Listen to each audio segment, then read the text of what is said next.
आवाज आ रही। नमस्कार दोस्तों। आज हम बात करेंगे कि जो हमारी वनस्पति वाला टॉपिक चल रहा है, उस टॉपिक को लेकर हम आज चर्चा का विषय बना रहे हैं। और पिछली क्लासों में भी हमने काफ़ी कुछ बातें की है और इसके बारे में डिस्कस किया है। आज हम कुछ जो प्रमुख वनस्पतियां हैं जो राजस्थान में देखने को मिलती है, उन वनस्पतियों के ऊपर हम आज चर्चा करेंगे, जो कि एक बहुत महत्वपूर्ण पॉइंट है कि कई कई बार ये चीज़ें आ जाती है और कई बार एग्जाम में पूछा भी गया है। दूसरी चीज़, ये जो प्रमुख वनस्पतियां हैं, इसका पार्ट फर्स्ट है। इसके बाद में सेकंड पार्ट आएगा, उसमें जो भी आपकी जो भी है अगली क्लास में मैं आपको और बताऊंगा। अभी इसके और भी कई महत्वपूर्ण बातें मैं बताऊंगा। हालांकि शुरू करते हैं क्या, कि जो आज हम बात करेंगे राजस्थान की प्रमुख जो वनस्पतियां हैं, या मैं वनस्पतियों से संबंधित जो तथ्य हैं उनको लेके आया हूं आपके सामने। पहली चीज, एलोवेरा एक औषधि है। एलोवेरा आप जानते हैं, जिसे हम गंवार पाठा कहते हैं, जो हमारे लिए बहुत उपयोगी है।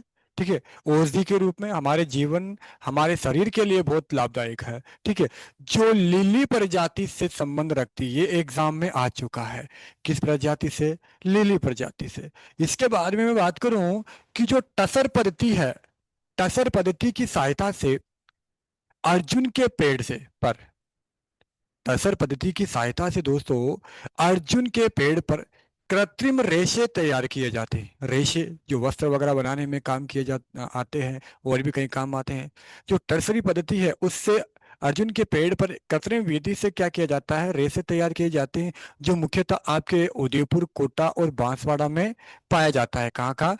उदयपुर है आपका, उदयपुर है, कोटा है, बांसवाड़ा। इसमें अर्जुन के पेड़ पर कृत्रिम विधि से क्या, कृत्रिम विधि से ये तैयार किया जाता है। इसके बारे में बात करूं, अरावली में जहां सर्वाधिक वर्षा होती है, ये तो आप भी जानते होंगे, अरावली में जहां सर्वाधिक वर्षा होगी दोस्तों, वहां सर्वाधिक प्राकृतिक वन देखने को मिलेंगे।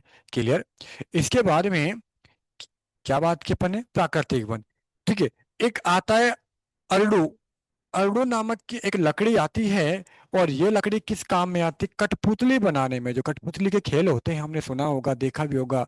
तो इसके बारे में बात करूं मैं कि कठपुतली के जो खिलौने हैं वो किससे? अरडू के जो लकड़ी है उससे बनाई जाती है।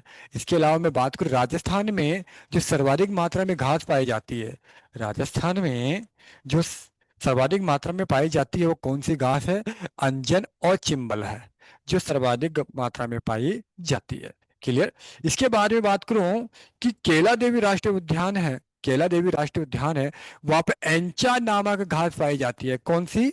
एंचा नामक घास। आ चुका है प्रश्न एग्जाम में। और ये क्या है? ये जो पक्षी है, इसमें पक्षी फंस कर मर जाते हैं, उलझ कर मर जाते हैं। यहाँ आपको पता है केला देवी जो घना पक्षी विहार अभ्यारण्य है, वो भरतपुर में स्थित है। और यहाँ पे पक्षियों का बहुत मात्रा में आवागमन होता है।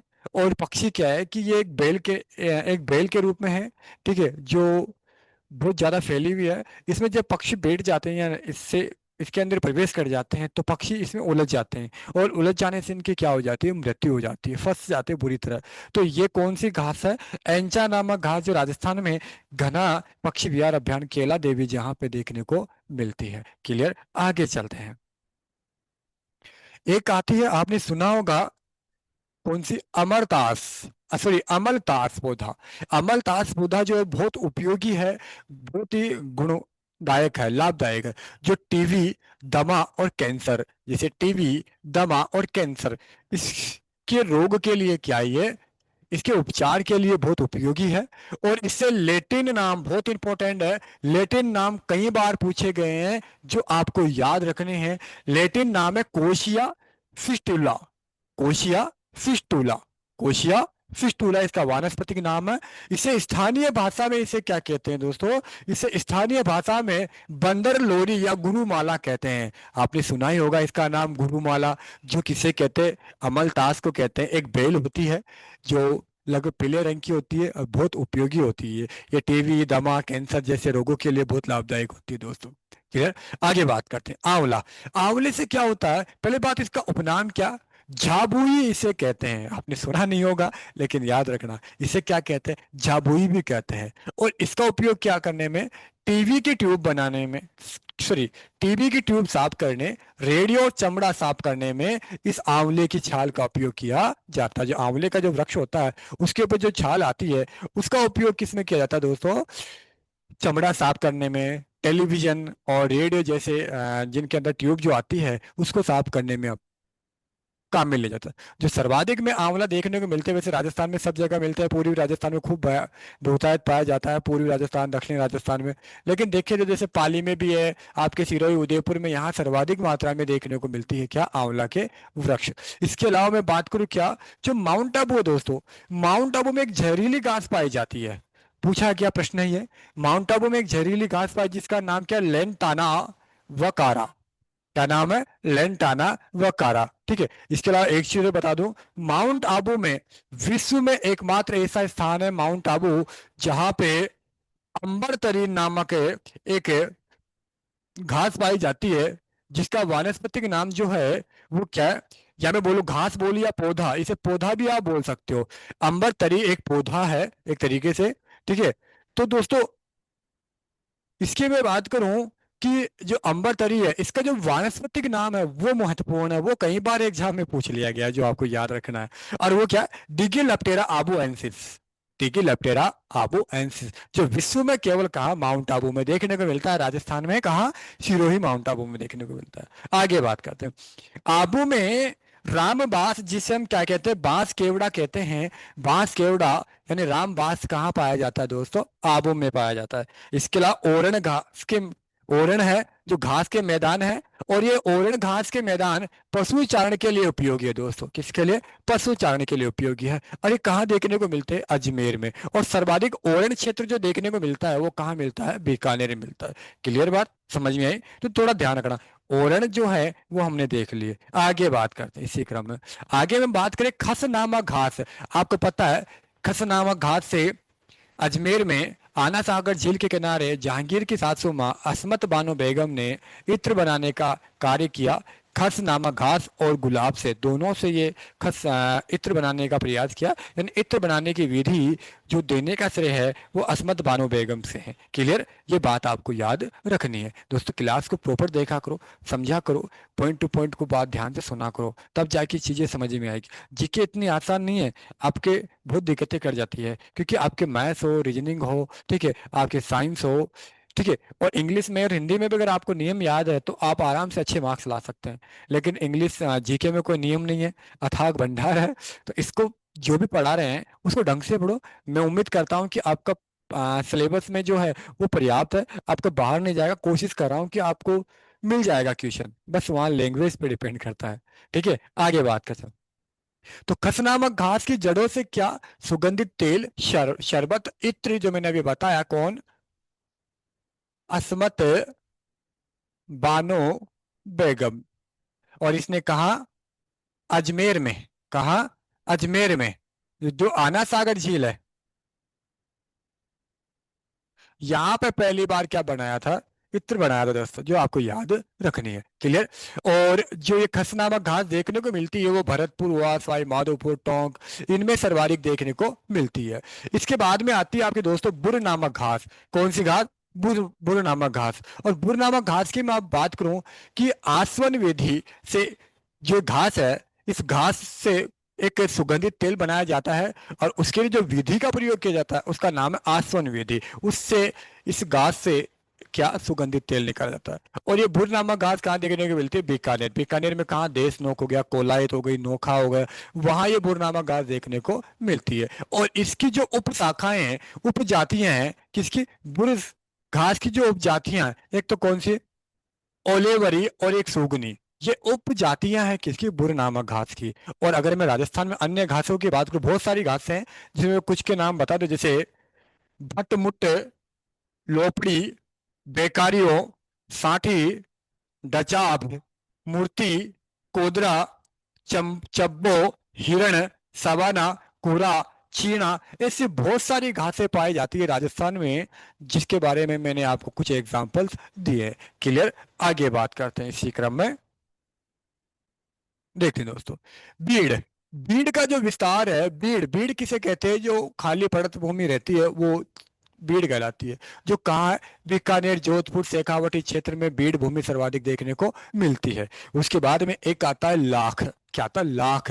और लाख किससे?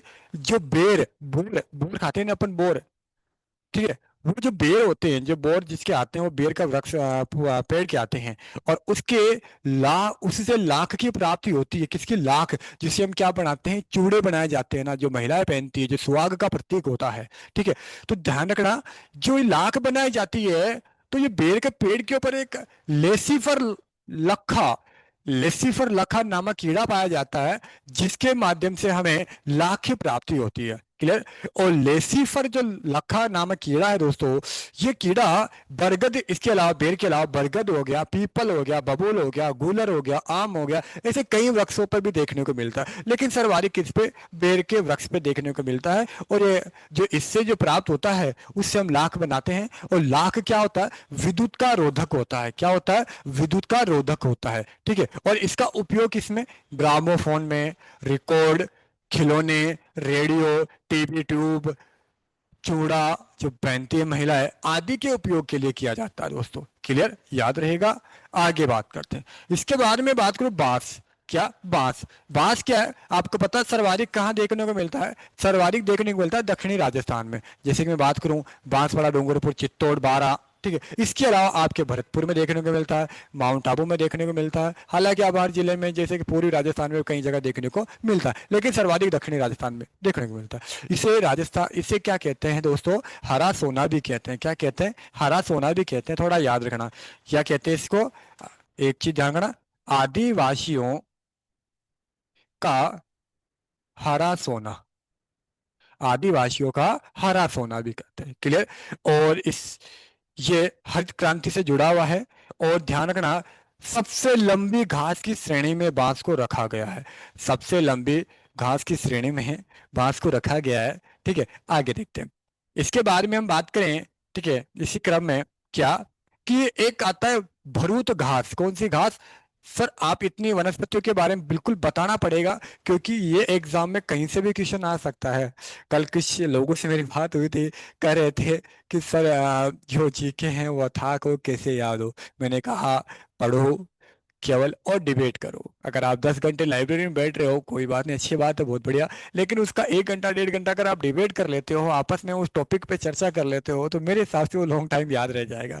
बाकी तो पढ़ते रहो कितना भी, वो तो एग्जाम में अगर याद रह गया तो हो गया, नहीं तो कोई दिक्कत नहीं। ठीक है। देखो, भरूत घास, ये फसलों में मोलिया रोग लग जाता है, उस रोग को मिटाने के लिए। और जोड़ गांठ है, जो जोड़ों की गांठ है ना, जोड़ों की गांठ, कौन सी?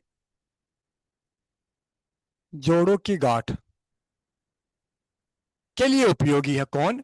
भरूत घास बहुत उपयोगी है। फसलों में जो मोलिया रोग लग जाता है, उसके लिए उपयोगी है। ठीक है। आगे बात करें, गोंद। अरे चौहटन कई बार एग्जाम में आ चुका है। क्या?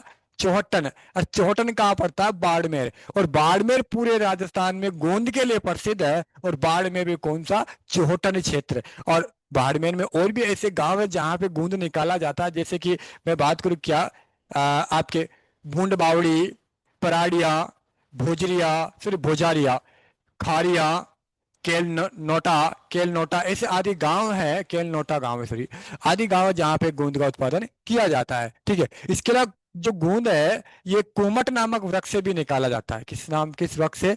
कुमट नामक वृक्ष से निकाला जाता है। ठीक है। और ये चोटन किसके लिए प्रसिद्ध है?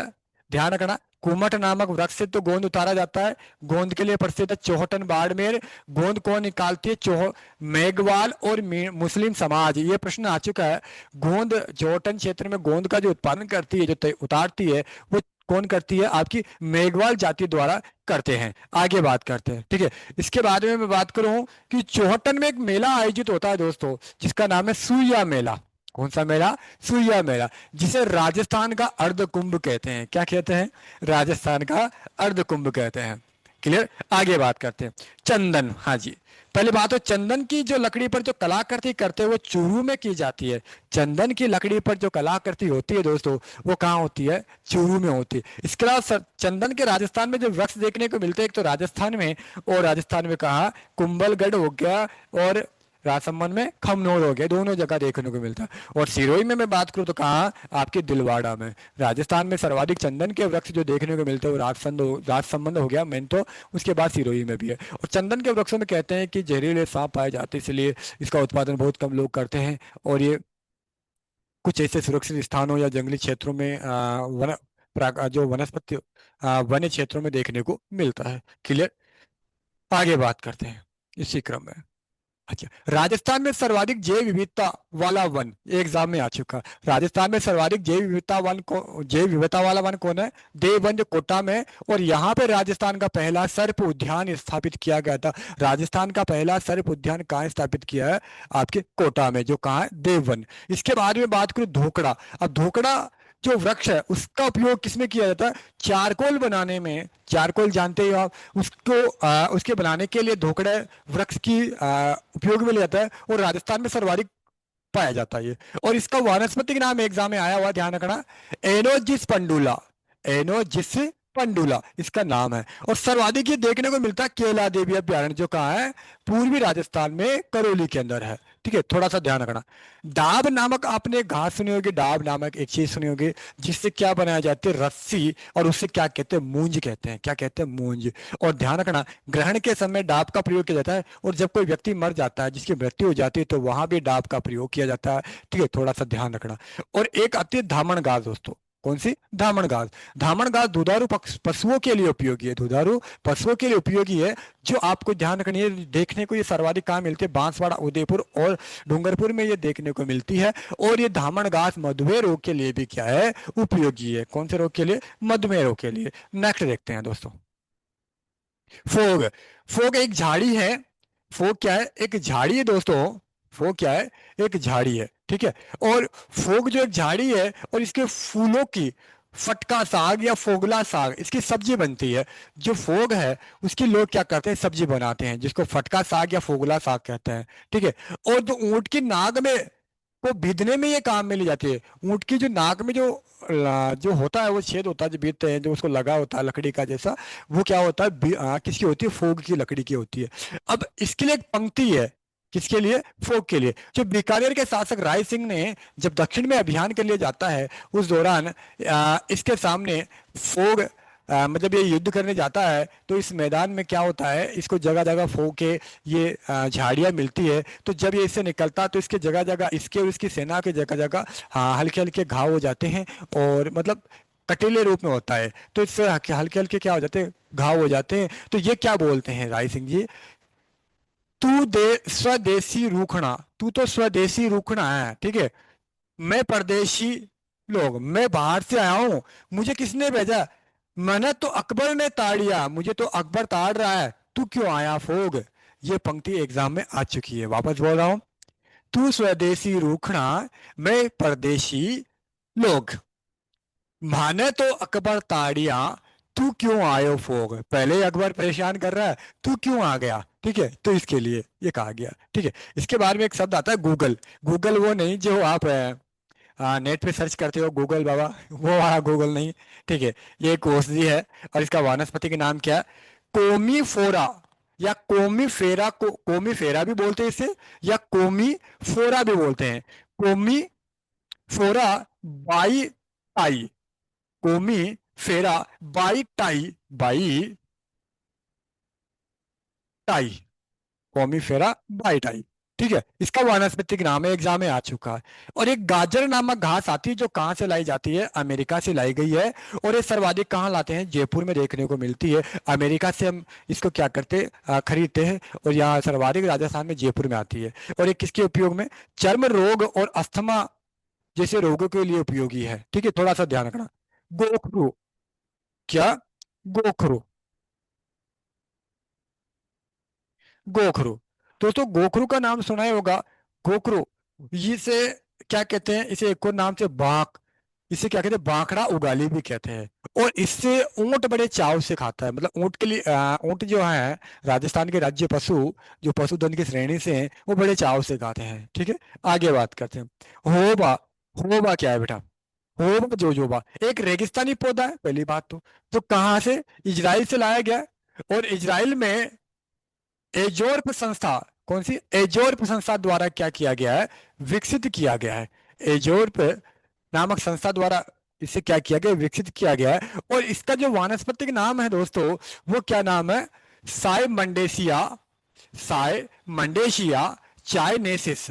साय मंडेशिया चायनेसिस इसका वानस्पतिक नाम है। और ये सर्वप्रथम राजस्थान में कहाँ लाया गया? जोधपुर में लाया गया। उसके बाद सीकर के फतेहपुर में, और जयपुर की बस्सी, और बस्सी में ढूंढ नामक एक क्षेत्र पड़ता है, जो बस्सी में पड़ता, बस्सी तहसील में, वहाँ जो हमारी रेजिडेंट है बस्सी तहसील, वहाँ ये पौधा लगाया गया है। बस्सी के ढूंढ में इसका क्या किया जाता है? उत्पादन किया जाता है एक तरीके से। क्लियर? और इसे क्या कहते हैं? होबा जोजोबा को पीला सोना कहते हैं। एग्जाम में आ चुका है, फिर बोलना हमारे सर ने बताया नहीं। क्लियर? और इसका उपयोग क्या किस में किया है? बायोडीजल में इसका उपयोग में लिया जाता है। किसमें? बायोडीजल में। आगे बात करते हैं नेक्स्ट।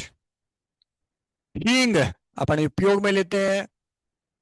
फेरुला एसीफोटिया झाड़ी की जड़ से ये उपयोग में आता है। और सर्वाधिक ये कहाँ पर देखने को मिलता है? प्रतापगढ़ में। हींग सर्वाधिक देखने को कहाँ मिलता है? प्रतापगढ़ में मिलता है। एक है रोजिया ट्यूबिया। रोजिया, सॉरी रोजिया टेबुबिया। टेबुबिया जो एक मैक्सिकन पौधा है। कैसा पौधा है? मैक्सिकन पौधा है। ठीक है। और जैतून की खेती सर्वाधिक कहाँ होती है? जैतून बहुत उपयोगी है ये भी। जो कहाँ? बीकानेर में। हालांकि और भी कई जिलों में इसकी खेती होने लग गई अब, लेकिन सर्वाधिक कहाँ होती है? बीकानेर में। जामुन देखते हैं, खाते हैं। किस रोग के लिए? मधुमेह, मधुमेह रोग के लिए उपयोगी है। ठीक है, थोड़ा ध्यान रखना। एक आता है जाल नामक वृक्ष आता है। कौन सा? जाल नामक वृक्ष आता है, जिसे जसनाती संप्रदाय पूजनीय वृक्ष मानता है। यानी जसनाती जो संप्रदाय है, इसे क्या करता है? पूजता है। ठीक है। और इसके जो फूल हैं, उनको क्या कहते हैं? पील, या क्या कहते हैं? राजस्थान का अंगूर कहते हैं। राजस्थान का अंगूर किसे कहते हैं? जाल नामक वृक्ष के जो फूल आते हैं, उनको क्या कहते हैं? राजस्थान का अंगूर कहते हैं।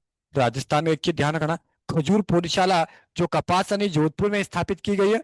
कहाँ की गई है? जोधपुर में।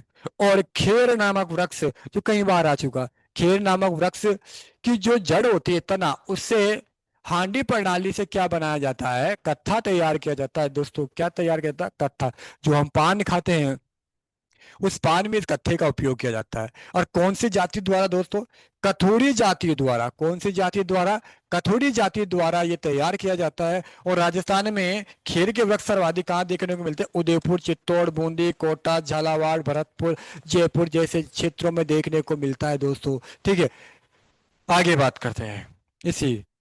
ठीक है दोस्तों, जो आगे बात तो यही है क्या, कि जो वनस्पति है, जो हम बात करें राजस्थान की प्रमुख वनस्पतियाँ, जो हमारे रोगों के लिए और हम मतलब एक तरीके से हमारे शरीर के लिए बहुत उपयोगी है। ठीक है। तो अगली एक क्लास होगी प्रमुख वनस्पतियों की, जिसके ऊपर हम बात करेंगे अगली क्लास में। किसी प्रकार का कोई डाउट हो तो जरूर पूछिएगा। तो अगली क्लास में मिलते हैं। थैंक यू, धन्यवाद।